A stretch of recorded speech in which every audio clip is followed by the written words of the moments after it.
Welcome back to this week's edition of Freedom and Prosperity Radio, the weekly radio news magazine we put together here at the Virginia Institute for Public Policy. Back from Bacon's Rebellion, Steve Hayner is on with us to kind of break down the Reconvene Session, or what's likely to be colloquially referred to as the veto session. Steve, welcome back to the program. How are you doing? Happy to be here, doing fine, staying healthy, staying socially isolated. Well, as conservatives, it's a lot easier than some would think to stay socially isolated, depending on where we live. Well, actually, the problem is I think about where I want to go, and everywhere I want to go is closed. So there's really no point in going out. Well, let me ask you about the Reconvene Session, because my inbox, if yours is anything like mine, Steve, it is full, just chock full of people who are absolutely furious with the governor. How could the governor do these things?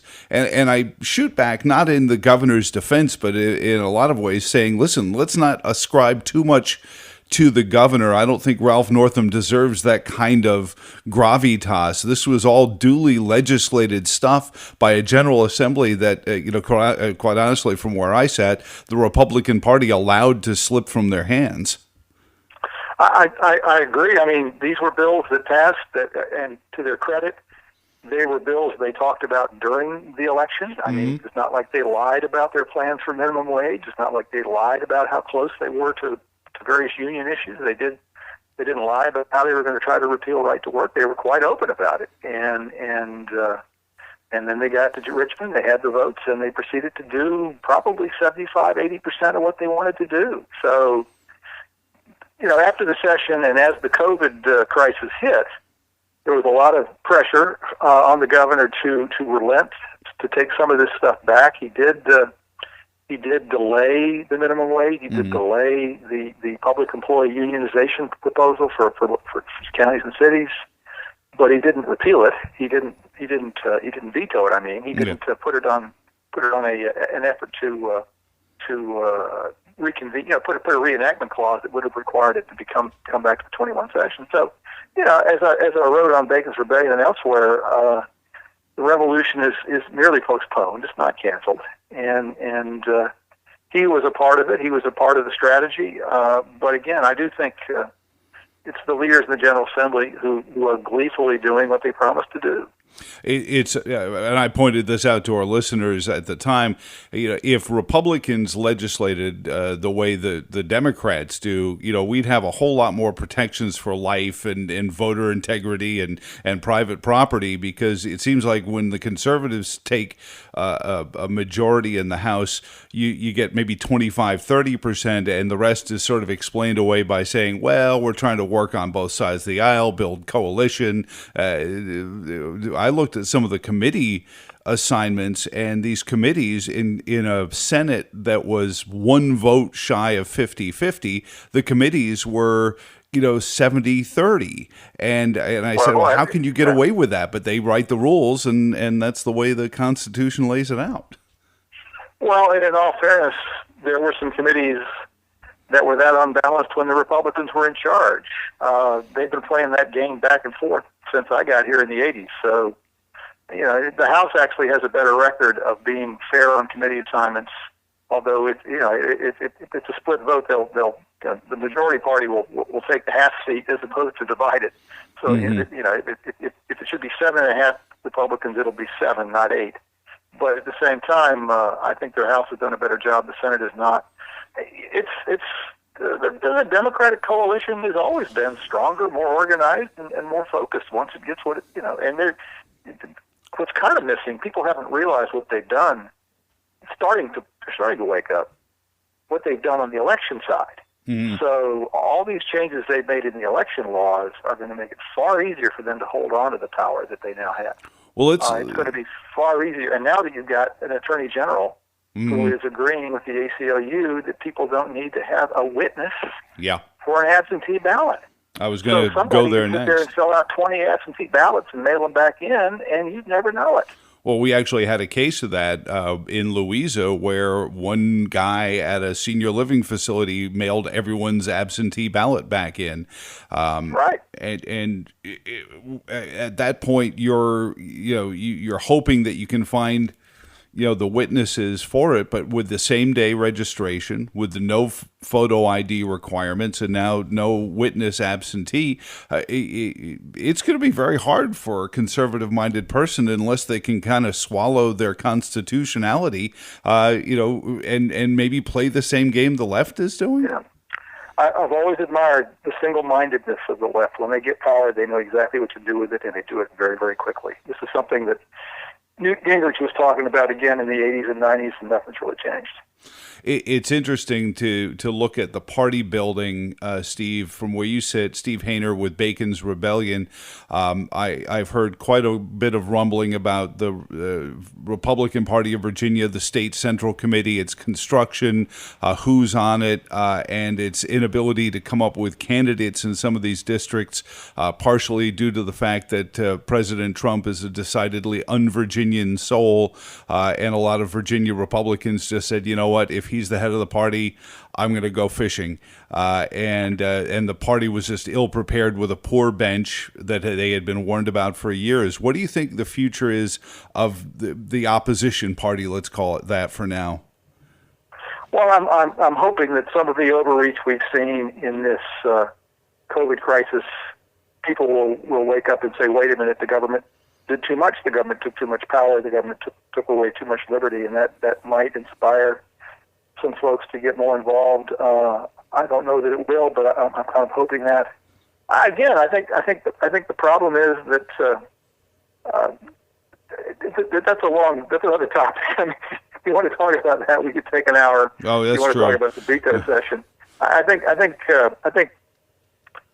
when I cut my teeth in politics working for the Republican caucus again, starting 30 years ago. Mm-hmm. We were the minority. We were the minority in both the House and the Senate. But we did have a fairly strong national base. We had the congressional delegation. We had one and sometimes two of the United States senators. So we built the legislature, and we finally took the majority in the legislature as well. The problem right now is I don't see that base. To the extent there is a base, it's probably at the local level, and it's in fairly limited parts of the state. And there needs to be a recognition that winning matters, mm-hmm. and that in order to win, sometimes it takes a little broader coalition than some people want to build. So I might disagree with some of your listeners. They might disagree with some of the things I think is necessary to make it possible, but the Republican that wins in Scott County and the Republican that wins in Lynchburg is going to have a different point of view on some issues than the mm-hmm. Republican who can win in Fairfax. But if we don't start competing in Fairfax, Prince William, and Loudoun again, we're doomed statewide. We've got to be able to win an election in Prince William, Loudoun, and Fairfax County. Well, let me ask you this. Right now, we're shut out up there. This COVID crisis has brought up something kind of sociological, though, and I was talking to a gun shop owner about this, and he said the number of people is not insubstantial that have come into his gun store since this shutdown and said, I've never thought of owning a firearm. I never wanted to own a firearm, but I feel like I need to protect my family. I feel like there's some real unsettledness coming along here. Is there an opportunity to reach out to people who may not have been ideologically far left, but just liked being in the Democratic Party? Maybe they threw better pizza parties or whatever the reasoning may have been. And I'm not saying they're shallow about it. I'm just saying that there's a belonging in places like Fairfax and Loudoun and Prince William County, that you feel like you're on the winning team. You're rooting for the Yankees. That maybe those people are ideologically someone a Republican could reach and get to vote for them, the way a Bob McDonnell did when he won the governor's mansion. Well, again, I think that's what we need to put together. You need a candidate. You need a set of issues that builds that coalition. You need. Yes, there are a number of voters out there, and I think we saw that in demographics from 2016, and we've seen it in elections since. A big part of who wins is about who shows up and who stays home, and a lot of the Republicans, a lot of the natural conservatives have been staying home, and that does need to change. And I do think there are certain Republicans who are not happy with President Trump, and some of them have been staying home, and that needs to change as well. So to be victorious, again, having actually worked the game, having played the game, it is a team sport. It is about building coalitions, and that's not always easy. That can be hard. Steve Hayner from Bacon's Rebellion is on with us on the Reconvene Session, but even more beyond that, what comes in 2021. Is there a message the president gives beyond, his style points, but in his efforts in places like Detroit and Philadelphia and places that Republican consultants would never send a candidate because, it's, quote, a waste of time? Yes, of course. And I think he's going to do well in some of those areas better than people expect. Now, this was based on what I was seeing before all this. I'm not sure, if anything's changed on the basis of what's happened over the last 6 or 8 weeks. But going into the election 6 months ago, 8 months ago, I think he was working very hard and having some success in reaching specifically into the Latino community, but also somewhat into the Black community, and might have set some records, might have gotten back to 20-25%, which all he's got to do is take 25%. This is over. Mm-hmm. It's interesting. Again, that's a problem that I've wrestled with through my whole career. And 99% of politics, as George Allen taught me, is showing up. Mm-hmm. Oh, yeah. And 99% of the problem of the Republicans have with the Black vote is they don't really try very hard to go get it. They don't really, go make the introductions and visit with people and get to know folks and invite them to the, it's the perception that the Republican Party is a fairly closed club is still out there, and that's a bad perception. That's the problem. It's well earned. The Republican Party that I believe in is Ronald Reagan's Walmart Republicans. That's who wins elections. Amen. Not the country club crowd. And I watched Bob McDonnell do it too. Bob McDonnell carried areas. Bob McDonnell did surprisingly well, and Bob McDonnell again had a very strong and very simple message that was not that ideological. Bob's for jobs, and I do think he held lots of events. He came and he and Bill Bowling and Ken Cuccinelli retailed the state. I mean, he was in Albemarle County, or the campaign was at least twice a week through the whole campaign, and it showed on Election Day. And I've seen Republican candidates who wouldn't do that, and they didn't succeed. And I won't name any names because they're friends of mine. Mm-hmm. But I think it's really not rocket science, but it's. I'm hoping that after enough beatings, people will start to understand they're doing things wrong and need to change their ways. But I'm not sure they will. We'll see. Steve, I'm more active with the Thomas Jefferson Institute now, really, than Bacon's Rebellion. But the policy issues matter. Well, and we're very happy that somebody still got Thomas Jefferson in their name here in our flagship city of Charlottesville, where the Democrats want nothing to do with their founder.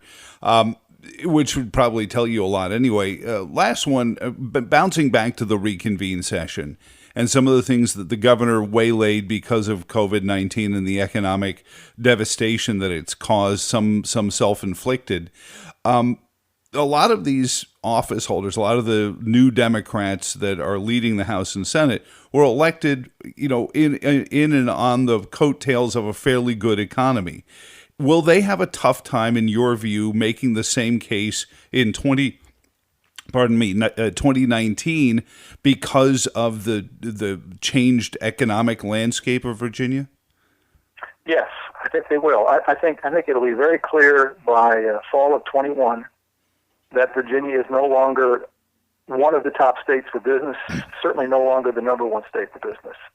I think a lot of the changes they've made in terms of the pro-union work, and I think there's a very good chance that they'll come back in 21 and also make another run on repealing right to work, which is crucial. Mm-hmm. So I think in 21 they will have a record of damage to the economy and a record of damage to the state budget that they will have a hard time defending. It will still matter that we have on the Republican side a strong crew of candidates in enough districts with enough money. And if the base isn't being built now, if suddenly you wake up on the 1st of September of 2021 and say, hey, we've got a chance to win, it's too late. That base needs to be built now. The most important thing going on right now, and nobody's really talking about it, is the chairmanship race. And I'm not planning to be a delegate, so I'm not going to be voting on that. But I know Rich Anderson. I think he'd be a great chairman, and I think again, I would like to see the party go in a different direction, and the chairmanship race is the key to that. I think you're absolutely right to that square on, as you would. Steve Hayner, the Thomas Jefferson Institute, writes for Bacon's Rebellion as well. Seen it for a very, very long time. The last one, do you think that the chairman's race will refocus, and can it refocus? I've often complained that we'll get 7 to 10 candidates for a congressional GOP nomination and nobody running for the county boards of supervisors in that congressional district. Do you think that that's something the chairman can change substantially? Yes. I think that's a focus from the top. I do think a chairman can change that. I was at RPZ in the mid '80s. I was on staff at RPZ and then on staff of the Republican caucus. We understood in those days that the supervisor races, the county constitutional officer races, were the base. That's where you find the talent. That's where you grow the party. One of the most important elections I participated in was when Jim Gilmore was elected to the Commonwealth Attorney's job in Henrico in 1987. And I knew then that Jim Gilmore would go on to be a statewide office holder. But first he had to win in Henrico County. And that's another county where 30 years ago Republicans were winning on a regular basis, and now they can't seem to win it at all. Mm-hmm. So yeah, it's they need to understand why that is, and they need to build it back from the bottom. Well, from your lips to our listeners' ears, Steve, thank you for joining us, your perception, and hopefully this is food for thought right now while we're, making our face masks and coming back from this stronger, I hope, than we were before, and with the right implications, which is, the individual is the one that, is the sovereign, not the government. But I appreciate everything you do, and I appreciate your visit this week on Freedom and Prosperity Radio. Call anytime. And thank you. God bless. Thank you for listening this week as well. And until next week, for all of us here at the Virginia Institute for Public Policy, my name is Joe Thomas. So long, and thanks for all the fish.